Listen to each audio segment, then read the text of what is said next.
Alright, so today we're installing a fresh air vent for this wood burning stove because this thing works amazing. However, it sucks in the air that's already been heated back into itself and it creates a draft throughout the house. So it's recommended to put in a fresh air vent from the outside or from another area of your house that has cold air. You go suck it in from there and then heat it up through the heat chamber inside the stove. So that's what we're gonna do.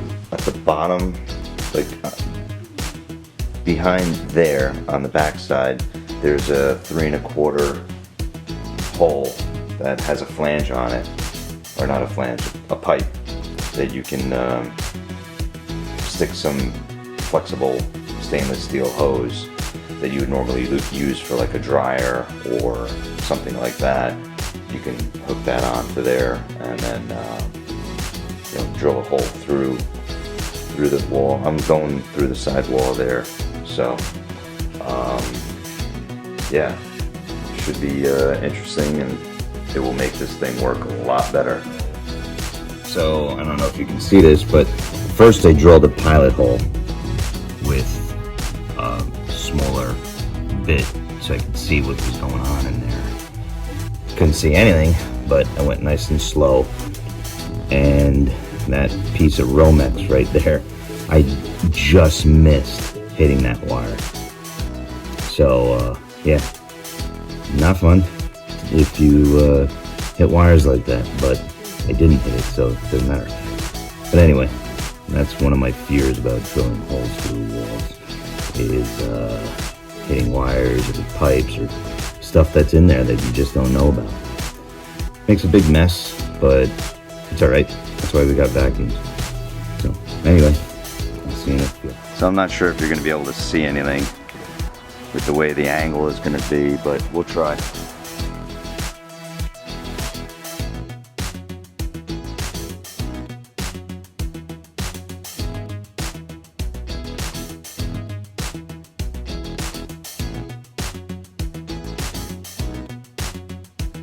Can't believe that went as smooth as it did. Kind of. Anyway. So this is a 4 1/4 to make passing through here a lot easier, because the hole that I started to drill from the inside is not lined up with this one, but it's close enough where I should be able to make it work. So I got one of these. I don't know if you can see that, but it's got that chicken wire, chicken fence, whatever, to prevent the insects, of course.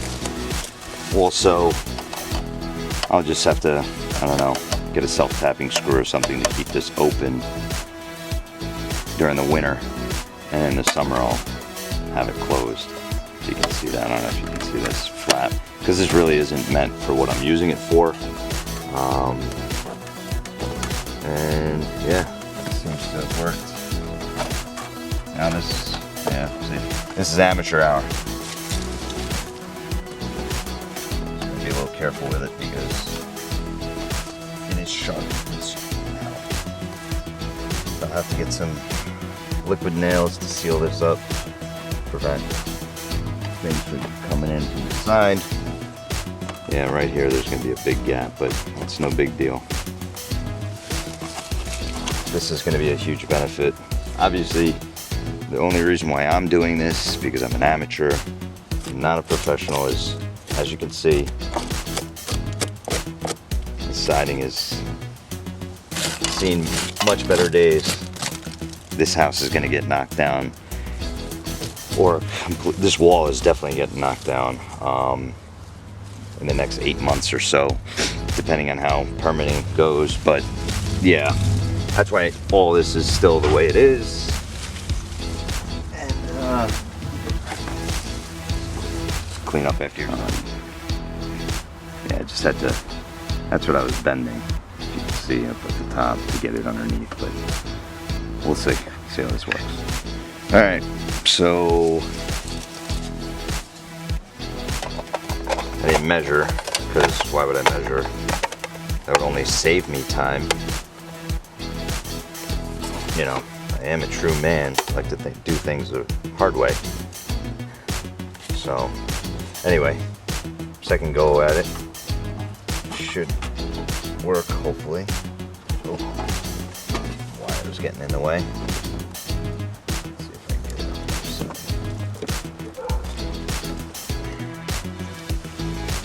Should work. Okay, I should measure this wall so I know the thickness of it. And what really is sad is there's absolutely no insulation in this house. Okay, so that's about 5 1/8. No insulation. No wonder my heating bill is ridiculously high. Right. Anderson windows really helped a lot. That was really amazing to be able to do that.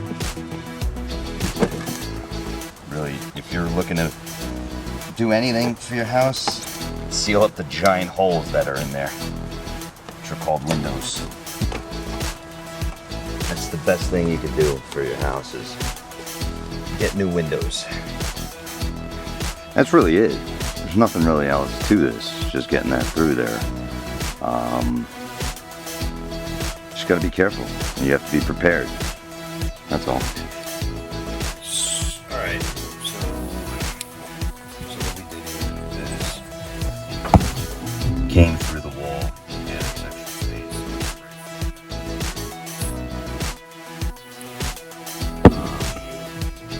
The flex line goes like that. Obviously, there's a couple couplings here because I could only get a 4-inch pipe for the vent outside.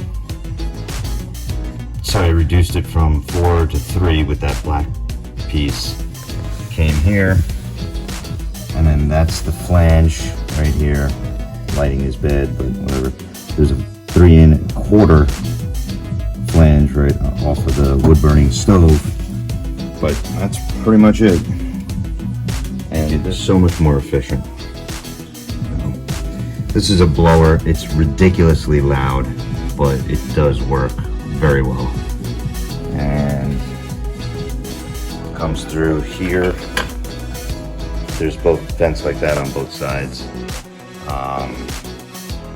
The glass is a little dirty, but that'll burn off quickly when I get the temperature up. I forget the brand of this stove, but it's great. I love it. Can fit 18-inch logs in there, no problem. Works so well. It's rated for 2,000 or 2,200 square feet, and my whole house is 1,600, 1,700, something like that. So it's great. This thing heats the whole house up with no problem. All right, so that's the end product there. I used some construction adhesive to seal up the gaps that were going to be there. And on the bottom, I just got to secure that vent, that lid, cover, whatever you want to call it, open. So that shouldn't be so difficult, just to keep it open like that. Nothing's being sucked in right now, but a little self-tapping screw right there shouldn't be too big of a deal. But yeah, it's not beautiful, but it doesn't really need to be. It'll be waterproof because of where it's lined up. Can't believe that I was able to figure that part out, but it works. It's all connected inside, and I'm gonna go start a fire. Thanks.